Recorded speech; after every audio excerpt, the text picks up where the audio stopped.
સ્વામિનારાયણ ભગવાનની જય, અક્ષર પુરુષોત્તમ મહારાજની જય, ગુણાતીતાન સ્વામી મહારાજની જય, ભગતજી મહારાજની જય, શાસ્ત્રીજી મહારાજની જય, યોગીજી મહારાજની જય.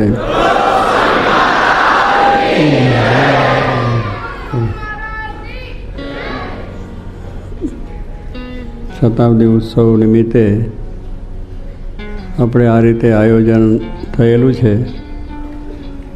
એ દરેક દેશ પ્રદેશ જ્યાં કંઈ રહેતા હોય ત્યાં પણ આ બધા આપણા નિયમો લઈએ.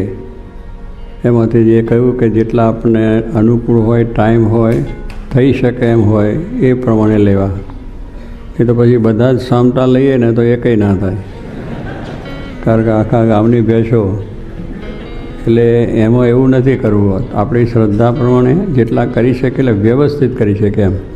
પછી વધારે લઈએ ના થાય તો પાછું ભંગ થઈ જાય તો પાછું બીજું આળસ બધું કહી જાય, પછી જે એ કંઈ ના રહે. પછી તો આટલું ના થાય તો એ કંઈ નહીં થાય. એટલે એવું થઈ જાય. એટલાના કરતાં શ્રદ્ધાપૂર્વક જેટલા આપણાથી થઈ શકે એટલા જરૂર કરવા. આની અંદર એક પણ નિયમ પણ તો બરાબર વ્યવસ્થિત, પણ આપણા ટાઈમ બીજું ત્રીજું અનુકૂળ હોય તો બધા નિયમો છે અનુકૂળ જેટલા થાય એટલા બધાએ જ આપણે કરવા છે. અને એમાં આપણો એક જ સંકલ્પ છે કે આ બધું જે આપણે કરીએ છીએ એ ભગવાન શ્રીજી મહારાજની પ્રસન્નતા માટે. આપણે ભગવાનની પ્રસન્નતા માટે કરીએ એમાં ભગવાન બહુ રાજી થાય. શ્રીજી મહારાજે પણ વાત કરી છે કે જે કરવું, જે એટલા નિયમો બધા જે આપણે કર્યા છે, લીધા છે, વાત કરીએ છીએ, એ આપણે એટલા માટે કરીએ છીએ કે આપણી ઉન્નતિ માટે નહીં. આપણી ઉન્નતિ એટલે પૈસા, ટકા, સમૃદ્ધિ એ તો આપણે કરીએ છીએ અને કરવાનું છે, અને એ ભગવાનની દયાથી આપણને આપે જ છે. પણ આપણે આ જે કરીએ છીએ કેવળ આત્મકલ્યાણ માટે, ભગવાનની પ્રસન્નતા થાય. અને ભગવાનની પ્રસન્નતામાં બે વસ્તુ આવી જાય. આ લોકનું સુખે, આ લોકની જે સંપત્તિનું એનું પણ પ્રાપ્તિ થઈ શકે, અને પરલોક ભગવાનના ધામની પ્રાપ્તિ થાય. એટલે આ લોકને પરલોક બે સુધરી જાય. એટલે આમ છે કે જે કરવું તે ભગવાનની પ્રસન્નતા માટે. ભગવાનની પ્રસન્નતામાં બધું આવી જાય. અસ્થિ પદમ સર્વપદમ.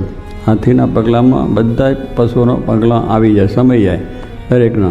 એનાથી મોટું હાથીથી પગલું કોઈનું મોટું છે નહીં. એમ આ જે ભગવાનની પ્રસન્નતા છે એમાં બધું જ આવી જાય. આ લોકનું, પરલોકનું, બીજું ત્રીજું બધું. અને એ એવા ભાવથી, પ્રેમથી કે ભગવાન મારા પર પ્રસન્ન થાય એટલા માટે કોઈ પણ જાતની અપેક્ષા, ઈચ્છા એમાં રાખવાની નહીં. શુદ્ધ ભાવથી ભગવાન રાજી થાય એ માટે જ કરવું. અને જે ટાઈમ હોય એ ટાઈમમાં પણ બધા વિચારોનો એક લય કરી નાખવાનો. કે વેપારના, ધંધાના બધું તે ઘડીએ વિચાર નહીં. તે ઘડીએ તો એક જ છે કે મારાની માળા કરતા તો માળા. જે નિયમ લીધો છે એ નિયમ ઉપર બરાબર એકાગ્ર થઈ જવું. એક ચિત્ત જેને કહે છે કે એકાગ્ર એટલે એક મન, કે બીજું મનમાં વિચાર ના આવે. વેપારનો, ધંધાનો, બીજું ત્રીજું હોય, જે તે કંઈ આપણા પ્રસંગો હોય એનો વિચાર તે ઘડી નહીં. એ 5, 10, 15 મિનિટ કે અડધો કલાક એ બરાબર એમાં ધ્યાનપૂર્વક વાંચન હોય તો વાંચનની અંદર એવું એકાગ્ર થઈ તમે વાંચો, તેમાં શું છે, કહેવા શું માગે છે, કેવું છે એ આપણે ખ્યાલ રહે. એટલે કે પછી બીજો વિચાર ચાલતો હોય વાંચો તો પેલું વાંચેલું ખબર ના રહે શું થઈ ગયું. પણ પેલું દ્રઢ થાય આપણને. આપણે એટલું છે કે આપણું આ જીવનમાં દ્રઢ થાય એને માટે આ નિયમો છે. આપણે દ્રઢ ના થાય પછી વાંચીએ છીએ ને પેલું બીજો વિચાર ચાલતો હોય, ત્રીજો વિચાર ચાલતો હોય, ફરી કોઈ આવ્યો તો કેમ છે, શું છે, એ બધું મૂકી દેવાનું. એટલે એવી રીતે કંઈ ધ્યાન થાય નહીં. આપણે ભાઈ ઘણા વખત વિવેક સાગર વાત કરે છે કે પેલા ભાઈ જજ સાહેબ હતા. એ જજ સાહેબ છે એ પૂજામાં બેઠેલા, ભગવાનની મૂર્તિ હોય ને એની પૂજા કરવા બેઠેલા. પછી એક જણાએ આવ્યું કે આપણે કેસ ચાલ્યો છે એમાં હુકમ શું કરવાનો છે. તો એ સાંભળી કે ફાંસી ને, આમ પેલી જનોઈ હતી ને બોલાય નહીં ને, જનોઈ આમ ને કહું ફાંસી કરી દેવાની. હવે એ વિચાર આવ્યો, પેલો ક્યાં ધ્યાન, ભગવાનનું ધ્યાન કરો, ત્યાં ફાંસીની ક્યાં વાત આવે. એટલે એવા વિચારો આવે તો આપણું પછી એનું કંઈ ફળ મળે નહીં અને મહેનત કરેલી નિષ્ફળ થાય. એટલે બધા વિચારોનો લય કરીને એક ચિત્તે થઈને જો આપણે ભગવાનની બરાબર રીતે માળા, બીજું ત્રીજું કરીશું. જે નિયમ આપણે છે, નિયમ તો બધાએ લેવા જ, નાના મોટા બધા ભાઈઓ બાયો છે એ બધાને માટે છે. એટલે બધાએ પોતાના જે શક્તિ પ્રમાણે, સમય અનુસાર જેટલા થઈ શકે એટલા કરવા. પણ કેવી રીતે કે બહુ દ્રઢતાપૂર્વક. અને પાછું એમાં આપણે એક જ છે કે શ્રદ્ધા જોઈએ. પાછી આમાં જો શ્રદ્ધા નહીં હોય તો થોડીક વાર એક નિયમ થશે ને પછી તૂટી જશે. કે આવા તો કર્યું પણ કંઈ આમાં દેખાતું નથી, લાભ તો કશો થતો નથી. આપણે કહેવા આપણા દેખાવું જોઈએ આમ, બસ એવું આપણું છે. દેખાય છે પણ શ્રદ્ધા નથી. ભગવાનને સંતની જે વાત છે, આ નિયમોની જે વાત છે, એમાં બધું જ છે, બધું દેખાય. પણ ક્યારેક આપણે એકાગ્ર અને શ્રદ્ધા હોય કે આ જે મહારાજની હું માળા કરીશ, કે મહારાજનું દર્શન કરીશ, કે વાંચન કરીશ, એમાં મને શું મારું કલ્યાણ થવાનું છે, એવો દ્રઢ ભાવ આવે. એટલે શ્રદ્ધાવાન લભતે જ્ઞાનમ. શ્રદ્ધાવાનને જ આ જ્ઞાન થાય છે, શ્રદ્ધાવાનને જ આ કામ થાય છે. તમે ધંધો કરો છો, એમાં 5 કરોડ રૂપિયા નાખો, ફેક્ટરી કરો, ધંધો કરો, પહેલાં નાખો જ છો ને, પણ એમાં શ્રદ્ધા કેટલી છે કે આમાંથી વર્ષે 2 વર્ષે 5 કરોડ તો થશે, પણ ઉપર 15 કરોડ કમાવાનો છું. એટલે એવી શ્રદ્ધાથી તમે બધા કરો છો અને પૈસાને નાખો છો. તો એ શ્રદ્ધા છે, તો એમાંથી બધો લાભ પણ આપણને થાય છે. આપણે છોકરાઓ છે કે નિશાળમાં બે તો ભણવા જાય તો કે આમાં તો મને કંઈ થવાનું નથી, આ તો નકામું માથાકૂટની વાત છે. એટલે એવી રીતે પછી જો થાય તો એનું ભણતરમાં કંઈ દમ આવે નહીં, એ કંઈ આગળ વધી શકે નહીં. પણ એમાં શ્રદ્ધા જોઈએ કે આ ડૉક્ટરની લાઈન એ સાચી છે, વકીલાતની સાચી છે, પછી જે ઉદ્યોગપતિ છે એમની લાઈન સાચી છે, જે લાઈનો છે, જે સાયન્સની છે, ચંદ્ર ઉપર જાય છે, એ લાઈન પણ સાચી જ છે કે એ આપણે દેખાય છે કે એનો ડિગ્રી મળે છે. તો એવી જ જે ભાવથી જો ભણીએ તો કે આ તો કંઈ નહીં, આમાં શું આવે આમ, તો પછી આની કંઈ ડિગ્રી ના મળે. ડિગ્રી મળવામાં શ્રદ્ધાથી મહેનત થાય કે ભાઈ આ વસ્તુ છે થવાની છે, તો એને શ્રદ્ધાથી મહેનત પૂરી થાય. મહેનત તો કરવી જ જોઈએ. પુરુષ પ્રયત્ન ઈશ્વર કૃપા. આપણો પુરુષ પ્રયત્ન છે સાચો, પછી ખાલી દેખાડો પડતો નથી કે આમ કર્યું એટલે લોકો કંઈક બહુ તમે બહુ સારા કરું, ધ્યાન બધું કરો છો, તો એથી કંઈ લાભ થાય નહીં. પણ આ વસ્તુ ભગવાન પ્રસન્ન થાય છે અને મને આ લાભ થવાનો છે, અક્ષરધામની પ્રાપ્તિ થવાની છે, મને શાંતિ મળવાની છે, એવા ભાવથી જ આપણે કામ કરીએ તો આપણને સારો લાભ થાય. એટલે કહેવાનું છું કે એવી રીતે દરેક બાબતની અંદર આ પ્રમાણે શ્રદ્ધા જોઈએ. ખેડૂત છે એ દાના વાવવા જાય છે, અત્યારે ચોમાસામાં નાખી આવે શેર, પણ એને લાવે ગાડું ભરીને. એટલે એને ખબર છે ખેડૂતને કે હું જે વાવું છું, નાના નાખું છું, એ દાણા બધા ઉગવાના જ છે. શું પછી કેટલી વખત પાછા એમાંથી વરસાદ થાય એ થઈ જાય તો ફરી પાછો, અને બેથી થાય તો વળી ત્રીજી રીતે. પણ એને શ્રદ્ધા છે કે આથી એટલે મહેનત કરે, પણ એક વખત ફેલ ગયો એટલે પછી મોડી વારે તો કશું ના થાય, એને પછી કંઈ લાભ ના થાય. બધા પુરુષ પ્રયત્ન એટલે એક દાડે લઈને બેસી નથી રહેવાનું. તમે પૈસા કમાવો છો, નોકરી ધંધો અને વ્યવસાય દરરોજ કરો છો, 1-2 દાડો જઈને પાછા આવો એટલે કંઈ તમને. એટલે દરેક ખેડૂત છે, વેપારી છે, એની દુકાનમાં જઈને બરાબર બેસે એનો શ્રદ્ધા છે, અને દરરોજ એનું કાયમ માટેનું એનું કામ કે આ ધંધો આ બધા બીજું. એવી દરેક બાબતમાં શ્રદ્ધા માણસને હોય છે તો એને લાભ થાય છે સાચી રીતે. અને એ પ્રમાણે એની અંદર વિશ્વાસ પણ એટલો જ જોઈએ કે આ વસ્તુ છે સાચી છે અને એમાંથી મને લાભ થવાનો છે. એટલે દુનિયાની દારીની દ્રષ્ટિએ કરીએ છીએ અને આપણને લાભ થાય છે, એમ ભગવાનની આ વાત છે. આ નિયમો છે એ પણ ભગવાનની પ્રસન્નતા માટેના છે.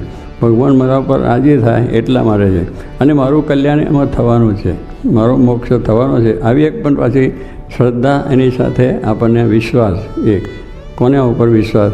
કે ભગવાનની ઉપર, કે ભગવાને આ વાત કરી છે, એ ભગવાને આપેલા શાસ્ત્રો છે, ભગવાને આપેલા જે આ બધા નિયમો છે, એ નિયમો છે એ પાળવાથી મારો મોક્ષ થવાનો છે. કારણ કે ભગવાન સાચા છે. એમને જે વાત કરી છે, એમને જે આજ્ઞા આપી છે, એ પણ એટલી સત્ય છે. આપણે પાળાય નહીં અને આગા પાછા થઈ એટલે કે આ તો બધું ખોટું છે, એવું ખોટું કશું જ છે ને, આપણું સાચું જ છે એવો વિશ્વાસ પણ જોઈએ. અને જ્યાં સુધી એવો વિશ્વાસ ના હોય તો એ પડી પણ શ્રદ્ધા તો હોય પણ થાય નહીં, શ્રદ્ધા હોય પણ થાય ને કામ કંઈ થાય ના થાય. એટલે વિશ્વાસ ઉડી ગયો, થઈ રહ્યું. કોઈ પણ વસ્તુમાંથી વિશ્વાસ ગયો એટલે થયું કે ભગવાનમાં વિશ્વાસ ના, આ ભગવાન કહેવાય છે, ભગવાન નથી પણ એ છે જ. મહારાજ કહ્યું કે ભગવાનનું સ્વરૂપ તો સર્વ પ્રકારે નિર્દોષ છે, સર્વોપરી છે, સર્વકર્તા છે. આ બધી જ વસ્તુ એમાં છે. એ બધું જ જે કરે છે એ સારા માટે જ કરે છે. એમને જે કંઈ કહ્યું છે એ પણ સારા માટે જ છે, કલ્યાણ માટે છે, એનું વ્યર્થ નથી. આપણે બરાબર પાડી શકતા નથી, આપણે એને અનુસરતા નથી, એમાં શ્રદ્ધા વિશ્વાસ નથી, એટલે આપણું કામ થતું નથી. પણ આપણે થયું કે ના થયું કયા મંદિરમાં પણ કાંઈ થયું નહીં, માળા કરી આવા નિયમ પાડ્યા પણ કશું થયું નહીં. કશું નથી થયું, પણ શું કે એના જે સંસ્કાર તો અંદર જશે જ, કે ભલે કદાચ આ જન્મે ના થાય તો બીજે જન્મે આપણા બધા પૂર્વજન્મ માણીએ છીએ, તો એ બધીની જે આ કર્મ જે કરીએ છીએ આજ્ઞા પ્રમાણે, પાછું એ જો આપણા મન ધાર્યું કરીએ તો એમાં કશું ફળ ના મળે. કે હું આટલી માળા કરી નાખું, આટલું આ કરી નાખું, બધું કરી નાખીએ, પણ એ મન ધાર્યું કહેવાય કે શું મારી પ્રતિષ્ઠા વધે, લોકો મને ખરેખર ભગત કે ખરું બધું કરે તો એનું ફળ નહીં મળે. પણ આ વસ્તુની અંદર આપણે જે શ્રદ્ધાપૂર્વક બરાબર રીતે જો કરીએ તો ભગવાન રાજી થઈ જાય, ભગવાનની પ્રસન્નતા થઈ જાય. એટલે આપણે કાર્ય કરવું, એટલે કાર્ય કરવામાં વચ્ચે વિઘ્ન પણ આવશે, વિઘ્ન પણ આવે છે, પણ સ્વામી કંઈ પુરુષ પ્રયત્ન કરવું નહીં. શાસ્ત્રી મહારાજનું જીવન આપણે જોયું, અત્યારે વાત કરી છે, તો એમના જીવનમાં કેટલી બધી મુશ્કેલીઓ આવી છે, કેટલા બધા વિઘ્નો આવ્યા છે, કેટલી બધા બીજા અડચણો આવી છે, પણ છતાં એક ધ્યેય હતો કે ભગવાન સ્વામિનારાયણ સાચા છે, એમને આપેલું જ્ઞાન અક્ષર પુરુષોત્તમ સાચું છે, અને એ રીતે એમના ધ્યેયમાં પાક્કા હતા. તો અપમાન થયું, દુઃખ થયું, તેમાં પાછા ના પડ્યા, તો કાર્ય સફળ થયું. અને એટલું સરસ રીતે થયું, આપણે જોઈએ છીએ કે જ્ઞાન સાચું છે અને એ જ્ઞાન સત્ય છે, એ લોકો મનાયું. તો એવી જ શ્રદ્ધા, એવો જ વિશ્વાસ આપણે ભગવાનમાં હોય તો માણસ પાછો ન પડે. નકર સહેજ કોઈક બોલી જાય તો આપણે થાય કે ના, હવે નહીં જ કરવું. ત્યાં ગયા ત્યાં બોલ્યો, કંઈ બોલે તો ઘરમાં બોલે છે, સમાજમાં બોલે છે, શેઠે નોકરી કરે, સરકારી નોકરી કરે તોય બોલે છે, કંઈ મૂકી નથી દેતા. એમ આવ્યા તો સત્સંગમાં આવ્યા અને આમ થયું, સત્સંગમાં આવ્યા એટલે એમને આમ થયું, સત્સંગ કંઈ ફળ્યો નહીં. હવે સત્સંગ ફળ્યો નથી, તું ફળ્યો નથી, તું આ બધું ઘરનું અપમાન થાય, નોકરી ધંધામાં અપમાન થાય, બીજા આપણે ફેલ થઈએ છીએ, બીજામાં આપણે નુકસાન પણ થાય છે, છતાં એનો પાછો પ્રયત્ન કરીએ છીએ, લાભ થાય છે. એ જ પ્રમાણે આ ભગવાનમાં પણ એટલી શ્રદ્ધા, એટલે વિશ્વાસ જો આપણે રાખીએ તો આ કામ જરૂર થાય. અને સાચું છે, થયું છે, બધાને આગળ ભક્તો થઈ ગયા, એમણે બધાએ એવી શ્રદ્ધાથી કામ લીધું છે, તો ભગવાનના દર્શને થયા છે, ભગવાનની એમના ઉપર કૃપાઈ થઈ છે, અને એમના ઉદ્ધાર પણ થયો છે. એટલે એ બધું આપણે જોયું કે શાસ્ત્રોમાં લખેલી વાત પણ એટલી જ સત્ય સનાતન છે. એમાં કંઈ કોઈ વેદ છે, ઉપનિષદ છે, ગીતા છે, ભાગવત છે, રામાયણ છે, મહાભારત છે, મહાભારત છે, મહારાજે આપેલું વચનાવત છે, કેટલું સુંદર છે. બધા શાસ્ત્રોનો સાર મહારાજે કહ્યું ને, બધા 4 વેદ, ખટશાસ્ત્ર, 18 પુરાણ, ભારતાદિક ઇતિહાસ, એ બધાનો સાર આ વચનાવતમાં છે. મહારાજે વચનાવતમાં લખ્યું છે. ત્યારે શું મહારાજ ખોટું બોલ્યા કે બધાનો સાર આપી દીધો? એમાં પણ સાર વસ્તુ એક જ છે. કુણાસ્વામીએ કહ્યું કે બધા શાસ્ત્રોનો સાર એક જ છે. શું છે કે મનુષ્ય દેહ મળ્યો છે શા માટે? અક્ષર ઉપથમ પુરુષોત્તમની ભક્તિ. આ એક જ સિદ્ધાંત છે દરેક શાસ્ત્રોમાં. જીવનું કલ્યાણ કેમ થાય એ માટે બધા શાસ્ત્રોમાં વાત આવે. તો સાથે થાય કે ભગવાનના સંત મળે તો એના થકી કલ્યાણ થાય.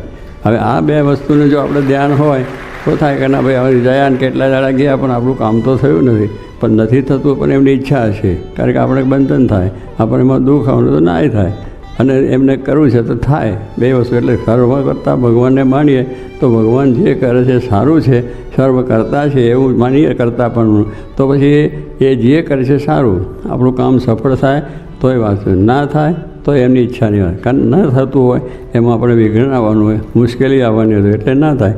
અને થવાનું હોય તો એમના રાજીપાથી થાય. પણ મેં કર્યું છે કે મારે થયું એવું નથી થયું. તો આ પ્રમાણે ભગવાનની અંદરની જે શ્રદ્ધા, વિશ્વાસ, એમ જે શાસ્ત્રો છે એમાં પણ વિશ્વાસ. મંદિરમાં જઈએ છીએ એમાં પણ શ્રદ્ધાની વાત છે, એમાં પણ વિશ્વાસની વાત છે. કારણ કે એમાંથી જ આપણે બધું પ્રાપ્ત થાય. ભગવાનના દર્શન કરીએ તો એનાથી આપણી દૃષ્ટિના વિકારો ટળે. ભગવાનની કથા સાંભળીએ તો કાનના વિકારો ટળી જાય. વાણીથી બોલીએ તો વાણીના વિકાર થઈ જાય. એમ દરેક હાથ છે, પગથી માળા કરીએ, પગે લાગે, બીજું તો કરીએ, તેના હાથના જે પાપ છે જતા રહે.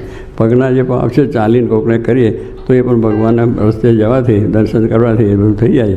તો શું કહે, આપણી જે ઇન્દ્રિયો અંતસ્કરની શુદ્ધિ છે એ પણ આ ભગવાનને રાજી કરવા માટે આપણે બધી ક્રિયાઓ કરીએ છીએ તો એનાથી આપણી શુદ્ધિ થાય. ભગવાનના ભક્તની સેવા કરવાથી આ શુદ્ધિ. સેવા શું છે? એમની આજ્ઞા, એમના વચનમાં વિશ્વાસ. વચનમાં વિશ્વાસ રાખે, ભજનમાં વળી, પૂર્વ કર્યા પાપ તારા તો જ આશે વળી. આપણો નિર્વાણ સ્વામીએ કહ્યું કે વચનમાં વિશ્વાસ, ભગવાનના વચનોમાં વિશ્વાસ હોય. દુનિયાના ખોટા માણસમાં વિશ્વાસ રાખે તો ખોટું થાય. પછી ના મને ભગવાન કેમ કર્યું? પણ એને માણસ તો જોવો જોઈએ કોણ છે. પછી આપણે જે આવું છે તો પછી પછી આપણું ના થાય ત્યારે ભગવાનનો દોષ કાઢીએ, ભગવાન મારું નાખ. ભગવાનનો કોઈ દોષ છે નહીં, એમાં કોઈ બીજો વિચાર પણ નથી. એ તો શુદ્ધ અને જેટલું આપણે શુદ્ધ ભાવથી એમાં જોડીશું એટલી શુદ્ધિ આપણી થવાની, ઇન્દ્રિયો અંતસ્કરણ બધાની. તો આવી રીતના જે આ નિયમો છે મળ્યા છે આપણને, એક ભગવાનની કૃપા માનવી.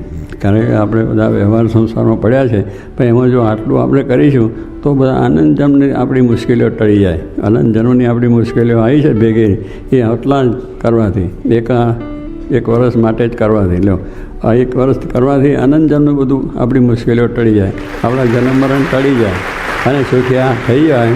એવો મહિમા છે. તો મહિમાએ સહિત અને વિશ્વાસ રાખીને નિયમિત પાછું કરવું જોઈએ. એક દાડો કરીને પછી મૂકી દઉં.